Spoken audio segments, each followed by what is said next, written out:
Coffee Chat friends. Again, another little on-the-road coffee chat, if you will. I just ran into this guy, Josh Bastien. That's how you pronounce your name, I guess? That's how I say it. All right, so I met Josh at a coffee chat a couple of weeks ago, and he really struck me as somebody who is a man of action for sure. He's making a difference in his life by the sounds of it, and he's affecting the lives of others. And I just asked him if he'd be willing to sit down and have a little chat about what he does. And I'm so grateful to say that he has accepted. And we're sitting here in his living room, having a little bit of a coffee chat, and I'm just going to ask him a few things about what he does. So Josh, you told me that you have a professional development company called Wise Man Enterprises. I like the name, by the way. Yeah, it's a wonderful name. Can you tell us a little bit about that? You do some coaching, some life strategy, some blogs, some social media? What's that all about? I'll actually open with a cute tidbit that I'm not necessarily proud of nor ashamed of, but it's entertaining. The name actually was because I had a lot of hokey ideas in mind about ideas like the man on the mountaintop and all kinds of things that conjured the image of a person of great knowledge that could assist you with various pursuits in your life, rather than the conventions of just a life coach, which has the association of motivation or motivational speaking, right? And at the point that I had started, I wasn't sure how much I would focus on the direction of helping in business ventures and how much to help in personal ventures. Right. So kind of in preparation of hopefully one day being able to work with elite business members, I actually thought that I should steer so far clear of hokey names that I in fact thought that I would use the name Wiseman because it sounded perhaps Jewish, and I thought that might give me an edge with like corporate New Yorkers. Right. But nonetheless, the company is a personal development company that is largely consistent of life coaching right now. And I'm working to move into public speaking and would like to publish pretty soon. I'm pretty passionate about blogging, but the core of my work right now is working with individuals. And I really love what I do, and I'm really proud of what I accomplish. Well, it sounds interesting, and you just touched on a couple things too that we were talking about earlier. You said you were in Toastmasters, and you mentioned also that you wanted to be an author eventually. And it sounds like I heard this term recently, Josh. It's called Renaissance Man. Okay, I like Renaissance Man. It's a polymath, right? You're into a bunch of different things. Yeah. But it's all because you're reaching out and there's something burning inside you, almost like a flame inside of you, right? And you want to do a bunch of things. Yeah, almost like an attention deficit disorder. Awesome, awesome. But it has surplus though, even though it's a deficit. Yeah, it's a funny thing, isn't it? Now, you want to do public speaking, you want to be an author. Are these related, or would you be an author as a motivational author, or would you be a fiction author, or what do you want to speak about also? Are they related, first of all? Yeah, 100%. Okay. And just as a personal interest, I wouldn't mind doing fiction, but that's not the priority. Right. So yeah, in terms of how they're related, it's all personal development for me. So speaking and writing are both about basically becoming a person of greater leverage. So I'm obsessed with the concept of immortality, but not in a literal sense of extending myself for thousands or millions of years, but rather because I've got such rich ambitions and I'm so passionate about what I want to achieve, I've just been humble enough to recognize that there's going to be no way to do that without giving up the concept of credit and compensation and just really working my butt off to inspire a lot of people. So the writing and the speaking are just about taking what I'm able to achieve in a room with one person, which, I mean, seeing them getting fired up is good, but I won't pretend not to be selfish. I mean, it makes me feel amazing. So to be able to achieve that for one person in 1 hour or 2 hours, it's great. But to be able to imagine doing something that would scale up and perhaps do that for a room of 100 people or even in front of an audience of 10,000 or with a book to perhaps millions, that really gets my gears turning. Now I'm going to go off on a little bit of a tangent here. I sometimes do this, but because I wanted to ask you at one point. You had mentioned in a coffee chat that you felt that Mother Teresa was perhaps a very selfish individual, and that might rattle somebody's cage a little bit because they go, wow, Mother Teresa, the most selfless person in the world. But now, you just mentioned something about that too, in terms of your speaking and engaging in people and so on, and you get quite a rise out of that. Do you feel that there's a real value for selfishness? Yeah, in those terms, right? So Yeah. as long as you're cautious about how you define it, Right. I think that the casual perception of what it means to be selfish is actually a really confined and ineffective style of being selfish. So I think that selfishness is incredibly important and incredibly helpful. It's just that the thing that we associate with selfishness is in fact one of the most foolish aspirations you can have. So to aspire to be selfish in the sense of acquiring trivial things and trying to achieve meaning through materials and ignoring your opportunities to affect meaning in others. In that sense, it's almost selfless in that you're feeding into all kinds of external influences that really have no personal payoff. It might work for a minute, but a few years down the road, you can find yourself in a full house with an empty spirit. And I think if you're effectively selfish, meaning that you actually mobilize yourself towards things that have proven payoffs for your emotions and long-term stable payoffs for your emotions, you live a much richer life. And strangely enough, a lot of that will come from just recognizing that some of the more selfish things we can do are actually what appear to be the most selfless. Service of others, paying attention to what actually provides sustenance and happiness in your life, and that really empowers you to inspire a lot of other people and in turn take a lot of gratification from them. So it could be selfish, it could not be, but I like to explore the idea that selfishness is in fact a rich behavior. Wow, I love the way you articulate that, because I felt that before too, that whatever we do in life, what's motivating behind it is self-interest. Yeah. And I've often thought that even people like Mother Teresa, that there's something inside of them that is, they're doing it because there's something inside of them that wants it. And therefore, from a very logical standpoint, that is selfishness. Yeah, in a pure sense. Yeah, in a pure sense. So there's something to be said for selfishness. If I wrote the book, Get Selfish with Your Bad Self, it would be 500 pages. That's a caveat, It wouldn't be a 5-page brochure encouraging people to go out there and be selfish. Because in the sense that we do know what it probably is best to avoid. Citation required, in other words. Yeah, exactly. Lots of citations required. That's awesome, yeah. So you said you're 31 years old, and I think you said you're semi-retired? Yeah. That's something that's probably interests a lot of people. How can you be 31 years old and semi-retired? Call me a Wiseman Enterprise.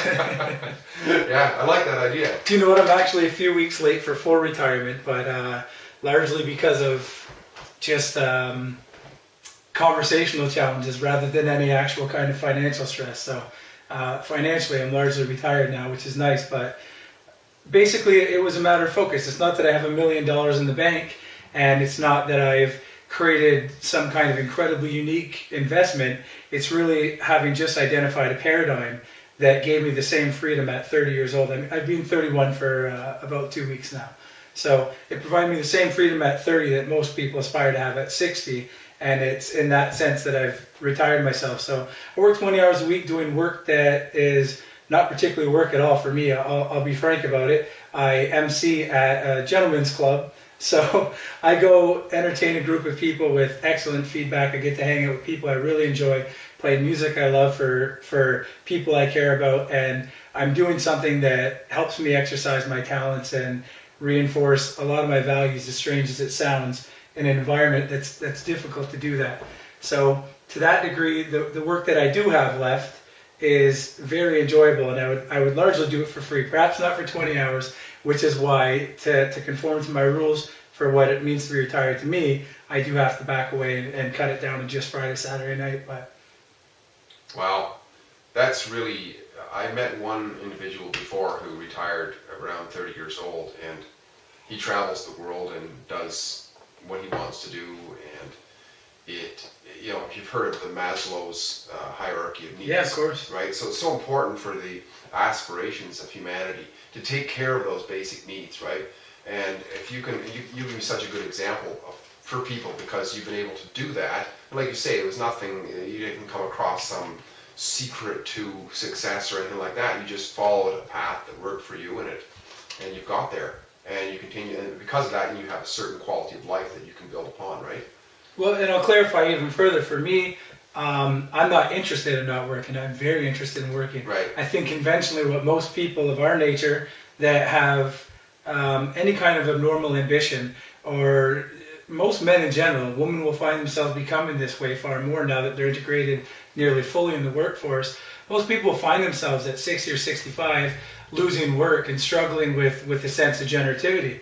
A lot of them would keep some form of employment, whether it's an afternoon at a coffee shop in the first place, just to have a sense of connection, perhaps a little extra income. Right. You know, a lot of men would feel that they've begun to perish as soon as they retire. Right. And certainly our health and our mobility is not guaranteed, let alone our financial prosperity. So for me, I still have every interest in working. I've just always found myself a bit of a, is it Mike Rowe, the Dirty Jobs guy? I've heard of him, but Okay. I've heard of the Dirty Jobs guy, yeah. I've always felt like a bit of a TV character in that I'm incredibly enthusiastic about trying a lot of stuff. And I never experienced that freedom in the workforce. There's simply no going for 40 hours for 4 weeks at one place and moving on and achieving financial prosperity at the same time. So I just decided, after giving it a shot to plenty of careers and finding my real passion with personal development, that I want to make a company that's fully mobile, and from there exercise the freedom to really go anywhere and try anything. So I've made 3 simple criteria for what it means for me to be retired, and I abide by that absolutely. So I'm allowed to work at any job that I would do for the sake of itself or for free. So if the job is inherently rewarding and exciting, why on earth wouldn't I do it? I'm not scared of work, right? There's nothing wrong with effort. Right. And if it's in direct proximity to meaning or fun, and it facilitates it directly, meaning like, let's say I'm a rafting guide. I may not particularly want to go out for 6 runs down the gully in the day, but if I'd really love to do 2, and it's by working there that I get that, or by perhaps packing parachutes at a drop zone, being able to skydive all summer, or working at the base of Mount Fiji doing anything, but being able to spend my afternoons climbing and exploring, I'll certainly do that. And then the 3rd criteria, which is the one I do my best to avoid, because it's certainly prone to the pitfall of greed, is I'm allowed to work for a defined duration to finance a pre-planned and scheduled adventure. So if I'm saying, okay, I've overstayed my welcome in China, perhaps doing something interesting, I want to next go to South America, I don't have the means, I don't have an opportunity there that I can see yet, I can work for 6 weeks until I get to this date or this target income, and from there, get the heck out of there, Yeah. So I plan on doing that for the rest of my life, and I expect to enjoy great meaning and have no financial difficulty with that approach. So. Right. Work for the enjoyment rather than the necessity. Yeah, darn right. Essentially, yeah. Wow, that's very inspiring. It's amazing. And you talked a little bit about you mentioned not obsessing about the profit. Yeah. In your email you sent me. Another thing you talked about was your education, and this interested me a lot too. You're educated in psychology and biology, correct? And in your company, you incorporate positive psychology, right? That's right. And into methods of enhancing personal development with empirical evidence, rather. That really interested me because I'm starting to learn about the value of logic and empiricism in terms pretty of good stuff. Yeah, in terms of our quality of life. Can you talk a little bit about that? Because I suppose that you mentioned somewhere that you figured that the life's purpose was happiness or the enjoyment of life itself. And how does empiricism and evidence help you? Like, does it ground you or something like that? Yeah, it in a much more logical, again, way than the ethereal concept of being grounded emotionally. It's far more about just having a literal prescribed method that saves me a lot of time searching and applying trial and error, right? Because, I mean, you can go out to the African savannah and try your luck to learn a thing or two about lions. Right. And one of the lessons might come for your friend through your head being eaten.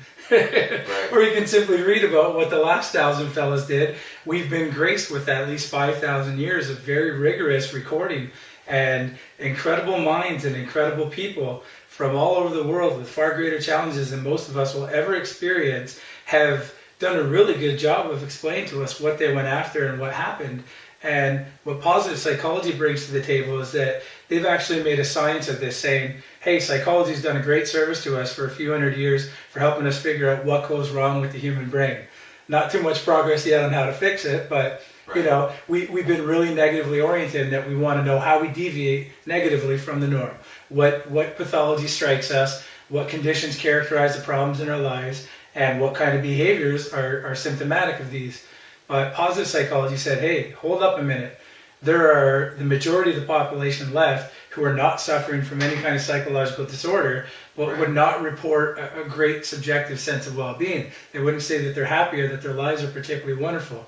So positive psychology made a deliberate social science out of saying, what are the factors that cause people to have resilience? Why do some people come out of poverty and achieve incredible things? And why do some people come from incredible things and find themselves impoverished? So positive psychology looks at what are the factors that make people more happy and satisfied? What are the common pursuits and the likely payoffs? What kind of things will in fact find people happiness, and which ones will land them in what they define as languishing? So if you're free of disease but not particularly satisfied, that's a state of languishing. The alternative is to flourish, to be able to achieve a life that you want, have a sense of hope and meaning, and positive psychology has made it a science of saying, let's find what those factors are. So personal development, you know, for a long time may have been a little rah, which is great, but positive psychology helps me get in there and just be a little more raw, you know, a little more in your face about what the reality is. You want to try this because you think it's paying off, you know, well, if you don't take my word for it, check this textbook, they'll tell you what's likely to happen.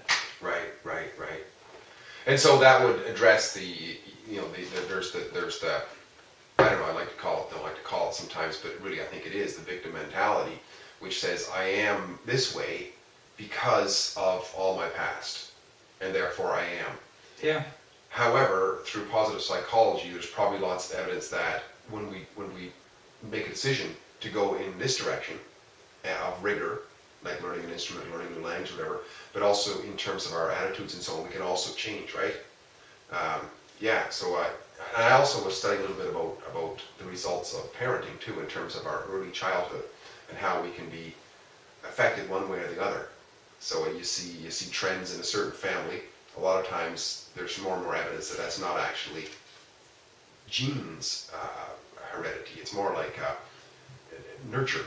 Often is nurture, right? Yeah, so there's a middle ground as well with epigenetics. It's the way that you're nurturing actually affects your gene expression. So there's all levels of it. Yeah. But here's a powerful consideration. So let's grant that that's true. If you were to sit down with somebody, or if I were rather with a client, and they say to me, I am this, the victim mentality, because of all this, I'll say, fantastic. So you know the way it works now, right? Our environment can have a profound effect on what we become. So if you are this because of all this, then let's find out what all this is to help you become where you'd like to be instead. So you can live in reverse and harbor a grudge against your experience that's led you to where you're at, or you can instead move forward and become proactive about who it is you would like to be. And that's where all of a sudden we have legitimate science to help aid us in achieving that. Not to mention that we're pretty clever creatures on our own. Simply that intention, the recognition that we're free to change, would be enough to empower a lot of people making a hell of a lot of headway away from whatever it is whatever it was your parents did. If they screwed up for 18 years, great. You got 18 years of excuses. So if you're 36 and you're still languishing, you've got 18 years to blame on yourself that you raised yourself wrong.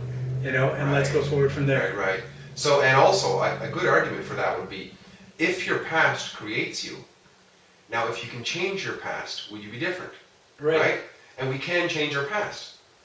In a way. Yeah. Because today is the past. That's so exactly what right. we do today becomes our past. So, and therefore we can change it because we make decisions, right? I would agree with that 100%. Interesting one, yeah. Another one. Oh yeah, you already talked a little bit about that, about the enjoying life is the meaning of life. Each one of us is capable of making progress towards our dreams. Learn how others do it. So you touched on that a little bit already. So you're basically saying that along the lines of science, say, we had this guy, Isaac Newton, he came up with this theory of equal and opposite reaction, laws of motion, and all this sort of stuff. It becomes scientifically accepted because nobody has disproven it, at least in the macro scale. Right. There's also a lot of research being done in terms of our brain, our body, our cultural interactions, and all that sort of stuff. So we can use all that. Darn right we can. And that's part of the empiricism. Empiricism isn't just, I mean, it's empirical. You and I can agree that this table is here. It's empirical, you know it, So right? be it. So be it. I see it. And also, we can probably agree that 1 + 1 = 2. And we're not going to bother embarking on trying to disprove that, most of us. Right. Because it's fairly good, because we've actually experienced it. The same goes for our psychology, I would think. And I guess it's a little bit more challenging for many people because there's so many different opinions, though, right? It is, but there's the easy stuff. So that's why I was cautious to say social science, in the sense that we don't pretend, or at least hopefully most of us don't, depending on which books you're reading, most of us don't pretend that we're conducting empirical science that's as absolute, comprehensive, and definitive as what Newton might have achieved with physics. Right. So will we aspire to apply the same rigor and the same scrutiny and the same dispassionate, meaningful application of the scientific method, meaning that we're okay with throwing out what we first thought? In fact, we're inclined to disprove ourselves as quickly as possible. We have to do that, don't we? I think so. To have an objective look at something, we have to throw out all our prejudices from the beginning. So we haven't been able to achieve the same thing that Newton may have with psychology. However, there are easy wins. So with the same certainty that holding a flame to your wrist will burn you, we can look at a lot of aspects of social behavior that will become that obvious. The example we used earlier of selfishness, those who live in pursuing happiness directly, trying to constantly pamper themselves personally at the expense of meaningful relationships with others, have unequivocally ended up in misery. They've done more short-term acute testing to check this, where they give people the opportunities to either make a small gift towards somebody else or spend the same amount on themselves, where they give people the opportunity to consistently give to others versus consistently pampering themselves in some small way. And for the overwhelming majority of the people, they have reported a far greater sense of satisfaction from being able to do a small gesture for somebody else. If you get up in the morning and feel miserable and you try to do something simple, like perhaps use a drug or get drunk to numb your pain, or simply go do retail therapy, you can find yourself quickly miserable again by afternoon. But if instead you were to do something strange and ask, can I make a gratifying phone call for a loved one? Can I call and give a thank you to my father who I haven't talked to in too long? Or can I go spend some time being a little bit weird and holding doors open for a few dozen people at a mall, or buying a couple coffees back to back at a shop, bring a couple burgers to some homeless guys at the downtown Mission or something?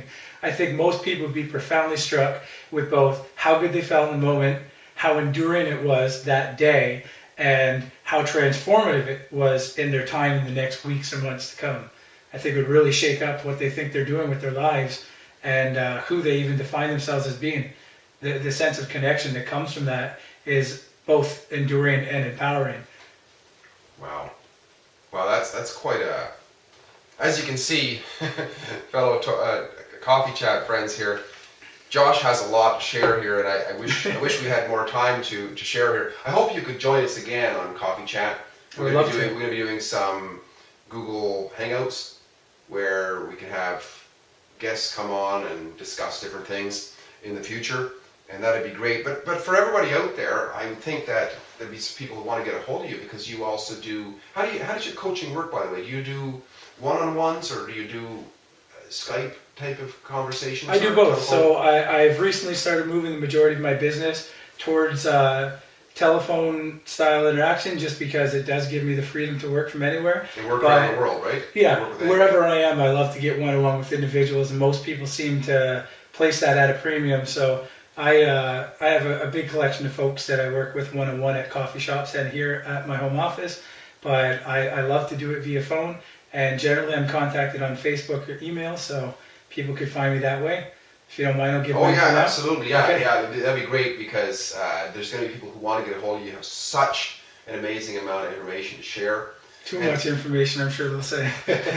Well, Well, it's good to have, because you are, I have to give credit where credit is due. I heard that term Renaissance man recently from somebody I know who also did a video presentation.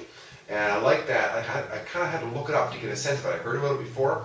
It's somebody who's done a lot of different things. There's something really powerful about somebody who does a lot of things. Like you do renovations, you're doing investments, and you did education and psychology and all that, and you've had your hands in a bunch of different things. You do Toastmasters, public speaking, writing. You also mentioned too, maybe a quick little point on it. You said you own an ebook company? Yeah, well, I'm a limited partner, which means thankfully somebody else has done and will do the majority of the work. And I've got my money behind it and occasionally have the opportunity to give some ideas about what will happen without having too much accountability to it. So it's largely a passive venture at this point, both ebooks and phone apps. So. Oh, wow. Well, that's cool though, because but what I'm saying is when you're doing all those sorts of things, it adds value to your conversation. Like when I'm talking to you, I'm just amazed with the amount of information, the way you're able to articulate it. And that is very helpful for people because you have an insight into what's going on in the human psyche and so on. And you can approach it from different angles when you've done many things in life. You're not just book learned. You're out there, you're working with your hands too, you're working with people, you're working with music, you're working with interactions with people on various different levels. And that's really powerful. I think you've got a lot to share. And therefore, yeah, by all means, if you could leave your contact information here so people get a hold of you. That'd be great. Certainly. So feel free to message me directly at the wisemanedge.com. My email address, is wiseman.ent@gmail.com.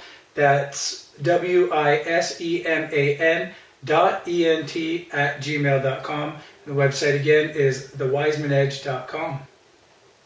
Awesome. It's been great that you could join us here. My pleasure. Thanks for having me, Steve. Join us at your house, rather. Yeah. And I really hope we can have a chat at some point. I would love to do that. We're looking about the whole electronic media now. It's all